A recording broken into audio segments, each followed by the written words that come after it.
Hey all, back with another rules snippet for Mage the Awakening. So there's been some discussion in one of my games with dedicated tools, so I thought I'd make a video. So in Mage the Awakening, your dedicated tool is usually something the mage starts with. This is a tool that reduces paradox by 2 when you use it in your casting. Now, tools are yantras, but not all yantras are tools, so your dedicated tool is limited to be an object of focus of some kind. But it can get much more complicated. As per Science and Sorcery, it brings in the concept that you can get additional dedicated tools. Now, to do this, you have to cast with that tool exclusively every spell for 1 month. Once you have 2 dedicated tools, you can cast and get a -3 on your paradox pool. The unique thing about this is if that reduces your paradox pool to 0, it removes the chance die and stops paradox from building up. This can be incredibly powerful, especially for ritual casting. The downside to this is if you do not have one of these tools, it adds 2 to the paradox. But we're going to dive into this even more. Your soulstone can become a dedicated magical tool. It only takes 2 weeks to do this. It's much faster.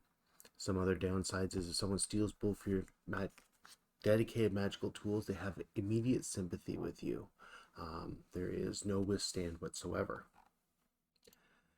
Looking a little deeper into tools since we're on the topic, a few merits that come to mind is broad dedication. This allows you to adjust one of your yantras that can be something more fantastical, like the witching hour or a specific place of power, using environments, investments, mantras instead of a normal tool that allows you to dedicate. This is a 1 point merit.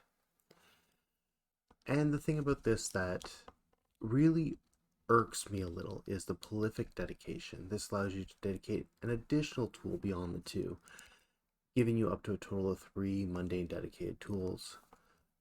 However, this removes the backlash to the additional paradox. I might ban this particular merit in some games, depending on the nature of it, given everything. Another question that has come up that is not absolutely clear one way or the other is, if when you use 2 dedicated magical tools using mana to bring the paradox pool down, does that still negate the chance die? It can be read either way, the way it's presented in the book.